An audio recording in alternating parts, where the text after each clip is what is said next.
It's time for another edition of Lewis at Large, 60 minutes of smart talk radio featuring guests from all walks of life in conversation with your host, Warner Lewis. So sit back and lend us your ears for the next hour. Now here with today's first guest is the host of Lewis at Large, Warner Lewis.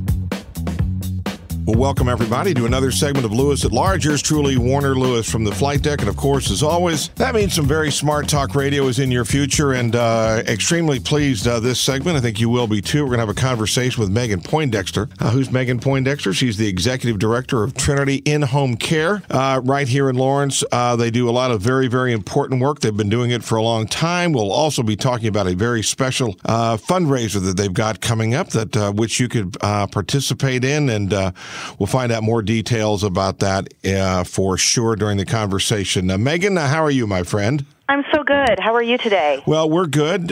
We have not had you on before, and very pleased to find out more about the organization, a little bit about your background. Let's do this. Why don't you share with our Lewis at Large listeners a little bit about your background and what path led you to work at Trinity In-Home Care? Well, sure. So I am a lifelong person of passion about social services in our community, and have just for some reason, even as a small child, I remember feeling really strongly about wanting to contribute to our greater community in a way that was going to help those who maybe slipped through the cracks in other parts of society, and do what I could to assist with that. And so I did some actual academic studying of nonprofit management as a postgraduate process. And after that came to Trinity In-Home Care as the executive director just over 4 years ago. Prior to that, I had worked in foster care and in adoption and doing some fundraising here in Lawrence, actually at the Lead Center, which was a funny little sidestep into the arts that was extremely fun, and it gave me a great opportunity to get to know Lawrence better. It was shortly after I'd moved here, so it was a great way to get to know Lawrence by working in the arts. But I was anxious to get back into social services at that point, and so I was thrilled to accept the position here.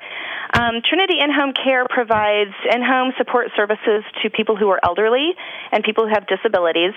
And so really what that looks like on a day-to-day basis is that our 130 employees go out into the homes and in the community of people throughout Douglas County, going into their homes and helping them out with just those day-to-day tasks of self-sufficiency that they really need to have done in order to live independently and not have to move into a nursing facility or an institution until or unless they're ready. And it provides our friends and neighbors with the opportunity to enjoy the quality of life that I think we all want. And it helps to make sure that that people can live with dignity and live on their own, take baths, go to the toilet, get dressed, eat meals, get groceries, live in a home that is clean and safe. Just all of those little things that often people take for granted. I guess I'm a little surprised when you said 130 employees. Does that include volunteers? That seems like a large organization. That's impressive. Tell us about that. So it is a large organization. It's a little bit confusing when people see our teeny tiny little office that we have here off of 25th and Iowa, and then I tell them that we have 130 employees because they don't spend time in the office. They are out in the community, out in the field, going from home to home and person to person. We don't have volunteers. No really big reason, except for that there's a Department of Labor law that prevents us from doing that when you're doing the type of very, very personal work that we are required to do, and that we provide that also through Medicaid services. And so just in order to comply with the Department of Labor, it is all paid employees. Many of them are CNAs, but not all of them. Some of them are people who just have very compassionate, hard-working hearts, and they're really dedicated to being dependable and caring for their clients and doing for their clients whatever it is that their clients need. And so, yeah, we support about 200 people throughout Douglas County. So most, of course, are here in Lawrence, but we do work with folks in Baldwin and Eudora and Lecompton and, in some of the more rural parts of Douglas County as well. But we are only in Douglas County. We're not a chain. We were founded here, and we remain here. So I'm curious as to, as a nonprofit, do you get funding from the United Way? What are some of the sources that you do get funding, and how do you sustain yourself? Fantastic question. We have about a $1.2 million budget, and that is about 60 to 65% comes through Medicaid, and we'll loop back around to Medicaid in a moment. But so a very, very large portion of that comes through Medicaid. We also work with folks through the VA, so we have vets that we provide assistance to and receive funding to care for those folks. We also work with the Jayhawk Area Agency on Aging and provide services through the programs that are called the Senior Care Act and the Older Americans Act. We work with Midland PACE. We work with Burton Nash. We work with the Housing Authority. We work with Working Healthy, which is another kind of unique program. But then we also have a sliding scale for folks who need these types of services but cannot afford to receive these types of services through one of the larger organizations in town that's a for-profit, because we have donors, and our donors allow us to subsidize our services so that people who are low income, that they maybe not quite low income enough to qualify for one of those other programs, can receive services through our program, and so we're always really happy when we're able to provide that. We know that those are folks who otherwise would be in pretty dire straits. Megan, you mentioned the elderly as one group. Are these primarily elderly people that you work with, or are there people of all ages? That's another place that people are sometimes surprised to learn about what we do. We do work with elderly. We have quite a lot of elderly throughout Douglas County that we provide services for. However, we were founded to support children with developmental disabilities. And so we have clients as young as 5, and they have a very wide variety of types of disabilities, intellectual disabilities, physical disabilities. We also work with adults who have a physical disability, maybe have cerebral palsy or have been in a car accident and need assistance with just those physical tasks that are difficult to do when you use a wheelchair. And then, of course, a great deal of elderly individuals as well. So, yeah, it's a very diverse group of folks that we provide services to. We don't have hoops or qualifications that a person has to go through in order to receive services through our program. Basically, if you come to us and tell us that you need assistance, then that's really all that we need to know. So no kind of sliding scale for income or anything like that? Our sliding scale, if you do want to qualify for a sliding scale, there is just some basic income verification that we do, and it's based on the Kansas poverty guidelines.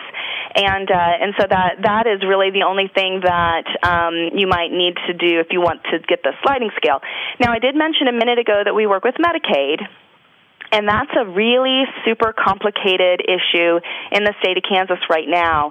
And I don't foresee that changing anytime real soon. But the folks that we work with through Medicaid, they do have to qualify for Medicaid. And so that isn't we don't set those guidelines. The state of Kansas does. And that can be challenging, but we have spent a lot of time doing what we can do to support folks as they wait on the waiting list in order to get the qualification through Medicaid, and doing what we can to kind of help bridge that time period for them.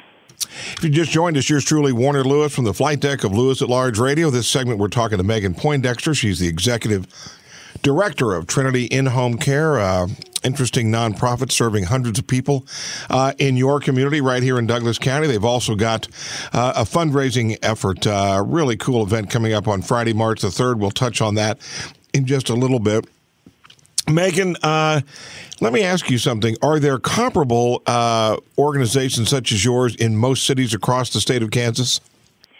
That is unfortunately not the case. There, especially here in Kansas, just because of some of the rural nature of some of the communities throughout Kansas, There may be an organization like ours, kind of almost more regionally, and I know some of the directors in those organizations, and they do struggle to be able to make sure that all of those individuals are cared for in the same way, simply because it's hard to recruit employees who are willing to then drive from wherever they live to wherever the client might live, and in some of those organizations throughout Kansas, they're covering 4 or 5 or 8 or 12 counties, and so a huge, vast amounts of land that they have to traverse in order to get to the client, and that can be a real challenge to be able to figure that out.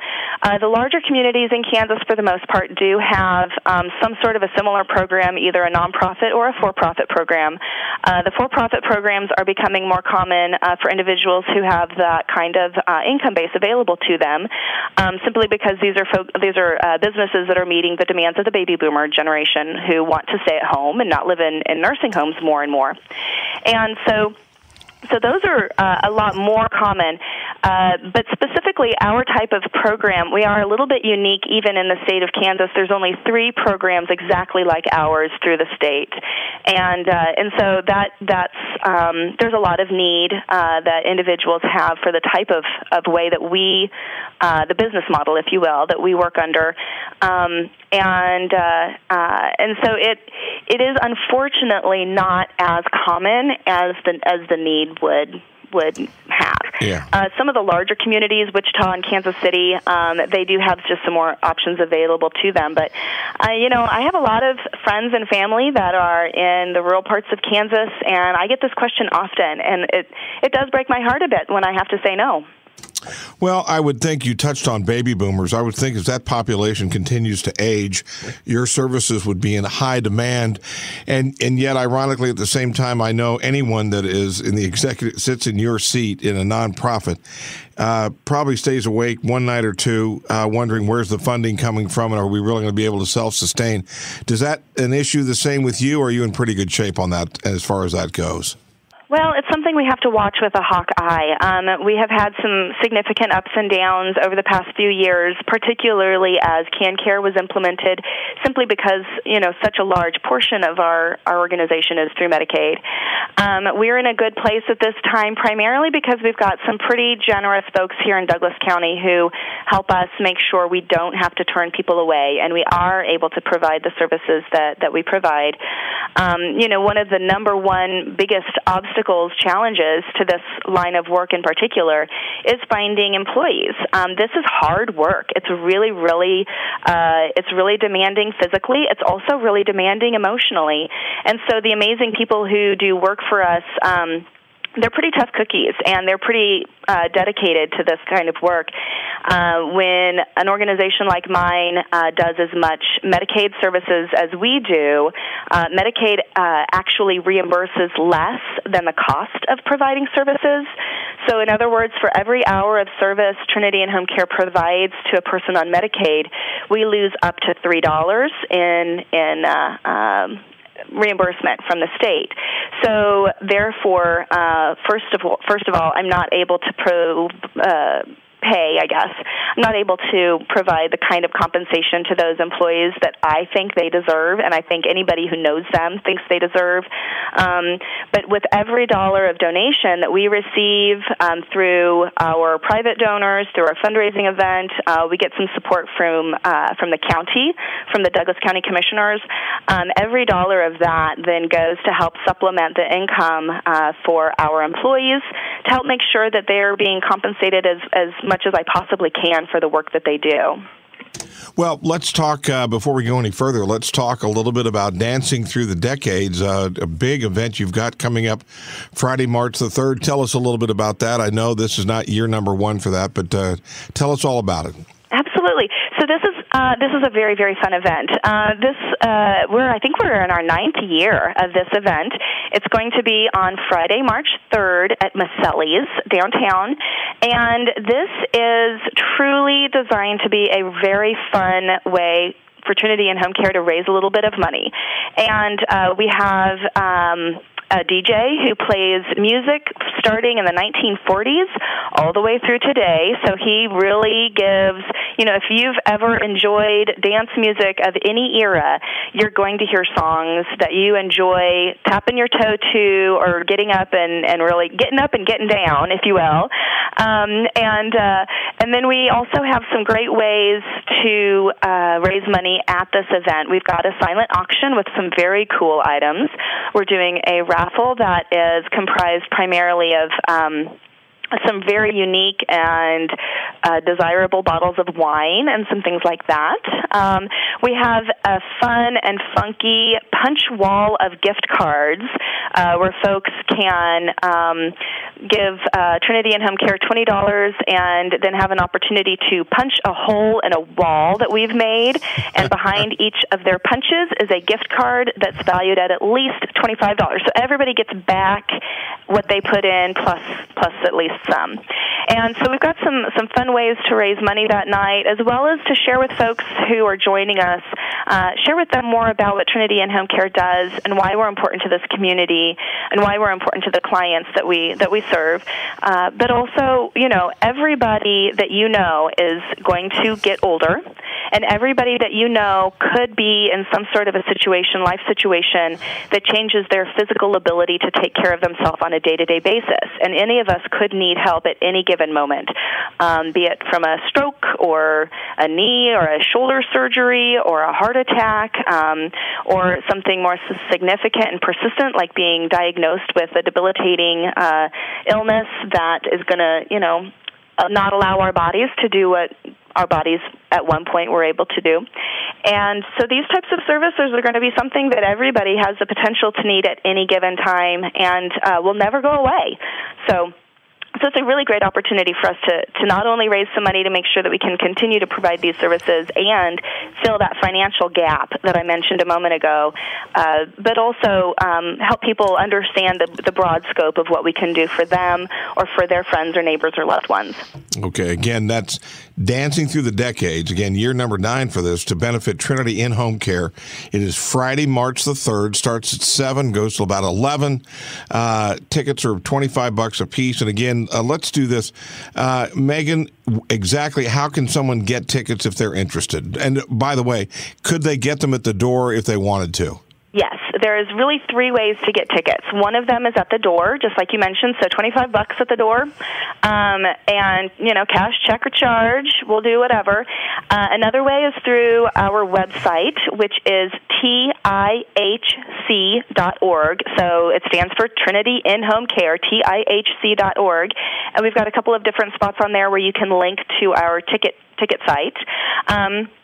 Or you can call our office, and we'll sell you some tickets over the phone. You could stop by the office as well, of course. Our phone number is 842-3159, and our office is just off of 25th and Iowa behind the Office Depot. So you're in the old, what they used to call that, Business World? Is that what that was called at one time? I can't believe you know our little Business World Association. Yes. Yep, we're this tiny little office park back here, tucked away. Right. I know where that is. Okay, and again, it should be a very, very fun evening and a tremendous cause, obviously. Okay, so we'll touch on that before we get out of here. I did want to go back real quickly and talk a little bit more about Trinity In-Home Care and the role that you see. Again, as we talk, we've got more and more aging baby boomers, and I know you've got a client list that as far exceeds that. But do you see, is Douglas County kind of typical in terms of the percentage of population that uses your services versus maybe other organizations like yours across the country? That's a great question. I'm not sure if I can fully address across the country, but I can share with you, just a little bit about what our role in particular here. As you may or may not know, Lawrence and Douglas County has done some marketing to position itself as a retirement destination. And so part of being a retirement destination is making sure that you've got the services available to individuals as they age. And aging is more than just, I can't drive anymore. There's so much more to it as our bodies start to change and get older.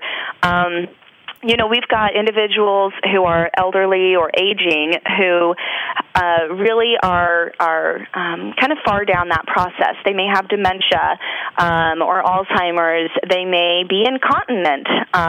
They may be unable to physically stand long enough to make their breakfast. They most certainly aren't able to do any heavy lifting around their home for just, kind of those things you got to do around your house on a regular basis, carrying out the trash, that kind of a thing. We've got folks who, they're in pretty darn good health, but if they need to change, do their laundry, the process of, reaching into the washing machine to pull out that heavy wet clothes and transfer it to the dryer really is very painful, or, maybe you've got bad back, bad shoulders. And so our caregivers can assist people through any of those situations. We are a non-medical agency, and so that means that we don't provide any of the skilled nursing care that you might find in some other types of organizations. But what that does allow for us to do is partner with those organizations. So, for instance, we may be working with somebody who has diabetes, and so the folks from skilled nursing may come in and help with the diabetes testing and the injections on a regular basis. And then our caregivers can come in and assist with any of those non-medical aspects, like making sure that the meals that are being prepared follow those dietary guidelines. We'll also work with Meals on Wheels to partner to make sure that if it's an individual who's also getting Meals on Wheels for their lunch, we're helping to make sure that the breakfast and the dinner are meeting their needs as well. That individual with diabetes may have some other health issues that have come along with it, and may need things like the compression socks that sometimes are necessary. Those are really, really hard to get on. And then if you combine that with maybe some arthritis in your hands, you're going to have a heck of a time with, just even those kind of little things that some of us might not even think about can complicate some of these very, very common illnesses. And so it's pretty cool when we come up with creative and innovative ways to help individuals so they don't have to move into a nursing home. Sometimes, of course, people do have to move into a nursing home, and then that's really our honor to help them transition as smoothly as we can, even with helping sometimes packing and getting ready to move if necessary. Well, I'll tell you what, we certainly appreciate learning a lot more about Trinity In-Home Care. And again, Dancing for the Decades, Friday, March the 3rd, starts at 7 down at Maselli's. Tickets, $25 a piece, a tremendous cause. The website, again, is TIHC.org. TIHC.org. And Megan Poindexter, thank you so much for sharing information about not only the event, but also about Trinity, and would love to have you on again sometime. Thank you so much. This is really my honor and privilege, and I hope that I see everybody down at Maselli's on March 3rd to have a lot of fun for a good cause. Sounds good. We will be back with more right after this on Lewis at Large.